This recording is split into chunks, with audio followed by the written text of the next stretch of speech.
Hey guys, Blazie here, and Alpha Omega 7, the big Fureeze. You know it'd be great by that title. I don't even know how to review this movie, to be honest. It's just so boring. I think I just given up after watching the 6th movie. That broke me from how bad it was, and I barely gave a damn watching this one. I didn't expect it to get better, and well, okay, compared to that one it did. It wasn't worse, I will say that. But it's not even so bad it's good. It's just boring, and that's the worst kind of film. But the one good thing in this movie, something I have been waiting for and wondering if it will ever happen, this movie is Stinky's movie! Huzzah! He finally got his own movie after like 6 sequels. And we get a bit of a better understanding as to why he's called Stinky. It's basically he's got a great sense of smell, and you know, he can track things down, which I have shown in the other films. It just wasn't such a big deal basically, while it is a lot more shown off and such in this movie. So let's just jump into the story then. It starts off with the 3 pups hunting a squirrel, and we get my favourite line in all of these movies. Do the spin out, Claudette! What? The spin out? It will never get old to me. It never gets old. But here we get some bad dialogue that happens throughout the film. So many misplaced jokes that don't make any sense, or it's just really bad dialogue. It's not something I say or really even bother mentioning in films and reviews and such, but I noticed that in this movie it's just so bad. The dialogue is so bad. So basically the squirrel is hiding in snow and pops up here and there like a whack-a-mole basically, and What is trying to jump on top of him and says, "How did you know I'm a gamer?" It's just such bad dialogue. I get it, but it just doesn't work. It doesn't, and it's constantly like that throughout the entire film. So basically a big snowstorm is coming in, and Kane and Humphrey having to return home for trying to look for the caribou, aka their food, who are taken off in search of safety. So of course the pups want to go out and look for them. We also see Winston and the mum character here, I forget her name, well, Grandma now, as the pups call her. So yay, other characters, and then in a flashback we see Lily as well. Oh, even though it's just in the background, she never talks or anything, she's just laying there. But she's there! That's a start or something, I guess, I don't know. So as I said, the pups want to go look for the parents. Winston says not to because of the storm, but they do end up finding Marcel and Patty, hoping that they can, like, you know, see them and help out, but all they end up doing is sleeping. Great job, guys, great job, great help you are. So at night, when everyone is sleeping, the pups sneak out, and so we get Stinky being useful. He uses his good sense of smell to be able to smell out where to go, basically. During this time, we do see Kate and Humphrey ended up in the cave during the storm, and I have to say, these two really are whores. Like, Humphrey is just all like, oh, why not take advantage of your alone time? And pulls out some wild berries, which I'm guessing might get him, like, drunk or something like that. Those two really do like being naughty, don't they? I kind of appreciate that in like an animated kids movie. That's just like the main couple is just like obsessed with sex, because they've done quite a few jokes like that throughout all the sequels. And I kind of appreciate that. I kind of do. I really do actually. But then they realise they're in a bear cave, and as they go to leave, 3 bears show up and just fall wide asleep for hibernation. So they're stuck there basically. So the pups continue moving, and then Stinky can smell bread for bear we have seen in the other movies, who was like Stinky's best pal apparently. He said that in the 5th movie too, which is odd because like in the 3rd when he was introduced, those two like never interacted or did anything to say, yeah, we are friends. But apparently they're friends. Though stupidly, you see just bread all covered up in snow, basically a snow bear. Ha. But the pups somehow think he's a polar bear, even though it's not moving or anything at all. And they are all like, why is all the way out here? And then just, but I could still smell my friend. Oh no, the polar bear must have eaten him. They do say like the polar bear must have died, because like his arms are spread out, standing up. Okay pups, I know you're young and all, but like if you're not freezing to death, then I'm pretty sure a polar bear won't. And I'm pretty sure he won't die just standing there with his arms out like a scarecrow. And Stinky even goes right up to her and still thinks it's polar bear and not just snow. So then Agnes, the porcupine friend, shows up and frees Bread, saying you should be in hibernation, but you are sleepwalking again. So that's basically how he's still out, and basically, and I guess he just fell asleep with his arms out, Why was his arms out? They did not think about that. We go back to the others in the cave and we get another out-of-place joke. They try to sneak by the sleeping bears. One opens his eyes, Humphrey says while waving his paw aloud, "These are not the wolves you are looking for." Humphrey, they weren't looking for wolves. That reference makes no sense here. It makes no sense. God, the dialogue is just so bad. All the jokes and references and all this kind of stuff, none of it works. None of it works. It's not funny. It's just bad writing. Like, I get what they tried to do with some of these jokes, but they just don't work. They don't. It's just so bad. There's just no effort put into this movie. That exactly explains everything and why I just don't care. Because the people making it just didn't care. There's no effort put into anything to make it just make any sense at all. And I apologize if this review is just as lazy sounding, because if they're not getting put in the effort, then I'm not. There's not much to talk about here. It's just so boring. Moving on, the rogue wolf from the second movie shows up with one other, and they're kind of just disgraced wolves now, going round, and they see the pups that go after them because they ruined their lives, though really they did that themselves.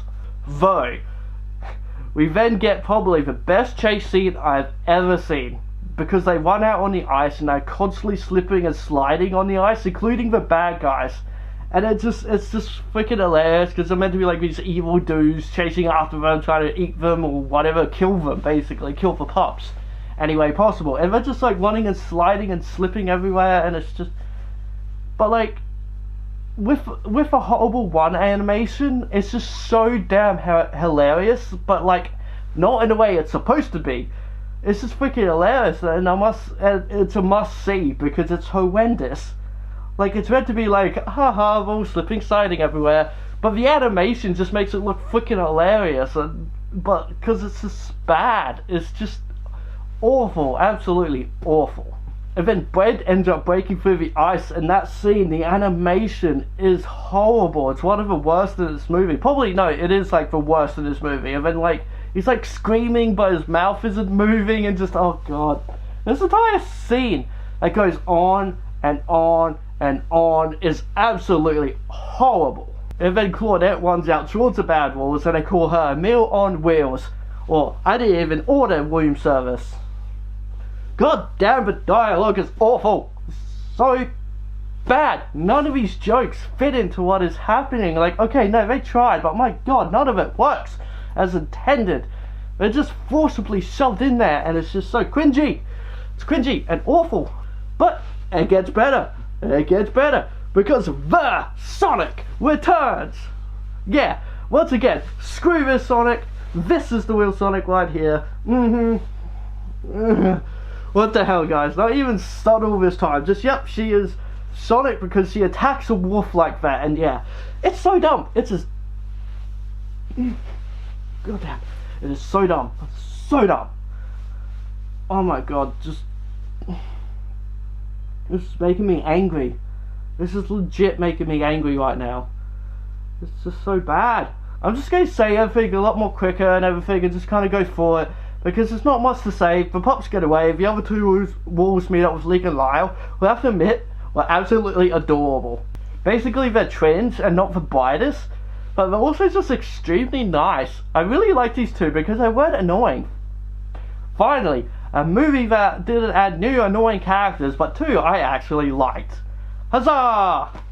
So Kay and Humphrey escape the cave, but the bears wake up after and sees the wolf tracks, so they follow after them. Oh, also the adult bears actually talk in this one. In all the other movies, it was only the young bears that ever talked. None of the adult bears ever did, so that's a different little change, and I don't know. Like, why now? I guess is the question. But it ends with the pups and parrots fighting each other, with the bears showing up, and they do the classic log thing to escape. So, what is up with Kate's face here? What is that thing on her muzzle? Huh?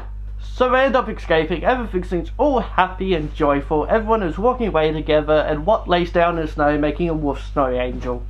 But they end up walking pretty far away from him as Marcel and Patty finally show up to do something. And then the disgraced wolves all show up, 4 of them now, as Leek and Lyle had joined up with them. Because basically they were starving and the rest of the wolves weren't getting any food, so they decided to become traitors, sadly. So we get this intense scene with intense music and everything where the wolves are chasing after one and he's running back to his parents as Kay and Huffy are trying to save him. It's a really intense scene. Like, oh no. And this whole scene lasts for 1 minute. But right here we see Kate and Humphrey so close to him, they just need to go a little further and then they can save him. You wanna know how long it takes for them to get there after this particular scene? Is it 2 seconds? Maybe 5 seconds. Surely not 10. 10 at the max, right? It takes 45 seconds. It takes 45 seconds to get from there to there. That scene should not have been included in the movie, because I don't think it will take 45 seconds going in a straight line to get from there to there. And here, Marcel and Patty are useful for once, or at least Marcel is anyway, because he uses golf skills to knock out the wolves one by one. Oh my god, this chase scene was hilarious. Just the intense music, and it's just like, yeah, that one scene where they're so close, but then, yeah, I counted. It took 45 freaking seconds for them to actually meet up. Anyway, it ends here pretty much. Everyone's alive and well. They find a cowboy, head them back towards near their cave, and everything is great. But not this movie. This movie's not great. It's so boring, so dull, so lifeless, so bad. There was no effort at all, and there was no effort put into this movie at all. And I apologise that I didn't put the end scene into this review, as I said, but it's just... there's not much to talk about. It's just boring. It's boring, and it's bad. It's so bad. I spent most of the time watching this movie, my hand in just like this, like literally. I may joke about it here and there, but be like, you know, but like, I was literally doing that while watching this movie, because it's just bad. It's just, but not a good bad. See, I would watch the other movies again. I will watch 3 again. I will watch 6 again. Because they're so bad, it's good. I will gladly admit that. They're so bad, it's good. And watching them with friends, getting drunk or something like that, not that I don't drink, but that's beside the point, whatever, would be an absolute blast, because you could have so much fun laughing at how bad it is. Well, this one, it's just boring. I don't ever want to watch this movie again. No, it's bad. It's just so boring. This movie is easily a 2 out of 10 Foxes.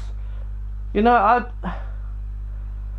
see, the last movie I did give a 1, but that's because, like even though I say it's so bad it's good, it's still a bad movie. I completely 100% recognize it's an awful, awful movie. But that's awful in so many more ways than what this one is, but this one is still extremely bad. So that's why it's a 2, because it's a lot more believable story. The story itself is very sort of safe. It kind of plays it safe. It doesn't really do anything too outrageous. It's very believable, kind of normal kind of story. So that's why it gets at least 1 more point above the previous movie, which had a stupid ass story. Anyway guys, that's it for this review.